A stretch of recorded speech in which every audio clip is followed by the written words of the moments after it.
Someone's gotta put a lock on the spirit realm because there's always some crazy villain who's always trying to steal the chi of all past kung fu masters. We gotta put a stop to this.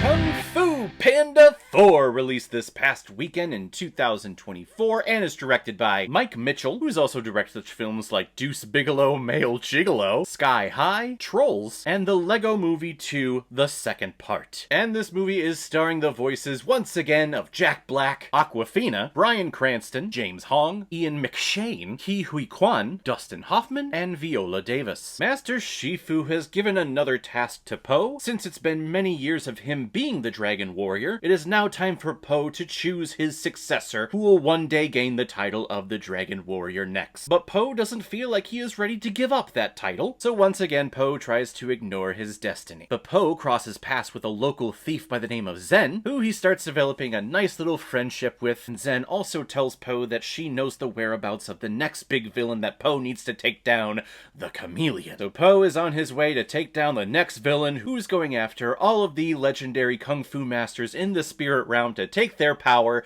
kind of like what we've seen with all the other villains in all of the other Kung Fu Panda movies. That is one of the very few parts that was a letdown of this movie. It's just, once again, here we are, rinse and repeat, the villain wants to master Kung Fu, so they go after all of the Kung Fu masters, whether it's in the spirit realm or in the actual realm. They're just going around trying to steal all of the chi and steal all the powers that all the Kung Fu masters have.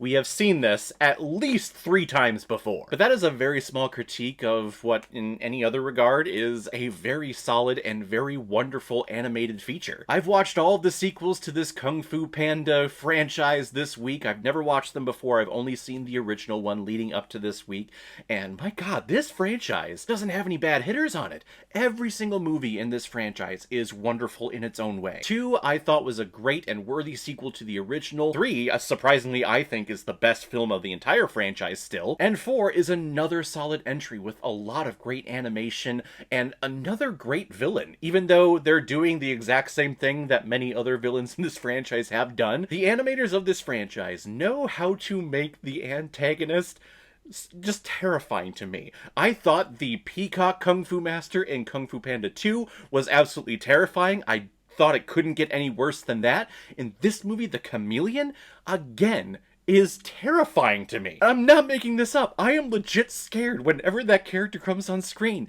She just looks menacing. She looks terrifying. She looks evil. She looks powerful. I look at her and I go, yeah, I'm not standing a chance if I'm in the room with her. Like, I will die. She will kill me. She will win. And it's so weird because she's so small and tiny, but still, she is terrifying. Which I guess that was the reason why this Chameleon character couldn't learn Kung Fu, because no other masters would give her the time of day because she was too small.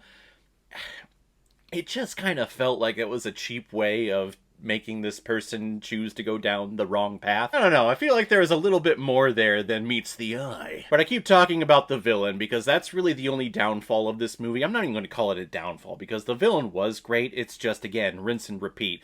When we get to the other characters, Jack Black lending his voice to Po, once again, the animation of Po and all of the tiny little hairs that you can see every single one of in here is absolutely beautiful. And I feel that Jack Black is a little bit more Jack Blacky in this movie, where he has a lot more of the that he always does in all other performances and with Tenacious D. It feels like he's a little bit more at ease and he's a little bit more himself in this movie, which I like. And Awkwafina lending her voice to this Zen fox character I think is absolutely adorable. Awkwafina has such a recognizable voice and she is a hilarious comedian. So to put her up with Jack Black and they're the 2 leads, there are 2 main characters in this movie, yeah, it's gonna succeed. It absolutely will. And something that I really enjoy about this movie, even though I've liked them in the other films, I feel like in the other movies, they were always kind of shoehorned into the story because they They were announced in the first one, so we have to have them in these ones. And in this movie, we don't get the Furious Five at all until a certain point. Which I gotta say is a breath of fresh air, because I feel like in 3 and in 2, they were shoehorning the Furious Five into the story somehow. That way they had their screen time, we had the celebrities lending their voice to them, that way they had, the words so that they can get paid. But the story was never about the Furious Five. It was always about Poe, and it was always about Master Shifu and their relationship with each other, which again is another shining part of this sequel. But because the Furious Five is off doing their own thing, Poe even announced it, like, yeah, they're off conquering all these other things off throughout the lands. They're not here. It's just me this time. A huge smile came on my face, because that meant that we were going to focus on Poe and whoever this new character was. And we did. And this film felt more focused. It felt livelier. It just felt better. Which again, I like the Furious Five. I do like them, but they always just felt like they were being shoehorned into the story. And they never really played a part. Like, if they weren't there at all, the story would have played out the exact same way. And this movie, like its predecessor, has an incredible message to take away from this. And it's not really a message for kids. This is a message for someone of my age, or someone of an older age, who is getting to that time in their life where they have been doing a certain task, or they've been doing a certain job for so many years. Maybe they would consider themselves a master, or at least a professional in that field. And then there comes a time in one's life where it's time to pass the knowledge that you've obtained over the several years that you've been doing this to someone else. That is one of the goals of humanity. That is one of the meanings of life, is to learn and to absorb and to produce and to share your knowledge with the next generation so that they can share it with their next generation. Another great message. This franchise is just a beautiful franchise that is for all ages. It's for kids and it's for adults. Like, even more so adults, I think. And again, this film does lend itself to a sequel.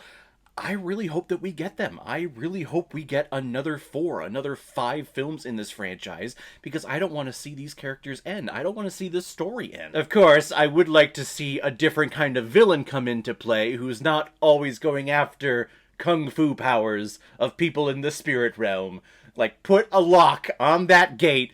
That storyline has been played out to death in this franchise. No more. Do something else. Let's move on. I'm going to give Kung Fu Panda 4 out of 5 Blu-rays. I like it a lot. So guys, if you've seen Kung Fu Panda 4, what did you think about it? Or if you've never seen it before and you stumbled across it because of this video, then comment below and let me know what you thought about it. And as always, if you like what you see here, if you like my take on movies, then hit the subscribe button and make sure you hit that bell. See you the next time I'm released next movie review. So guys, I will see you next time on the channel, but in the meantime, be well, be good to each other, and go watch a movie. Take care, guys.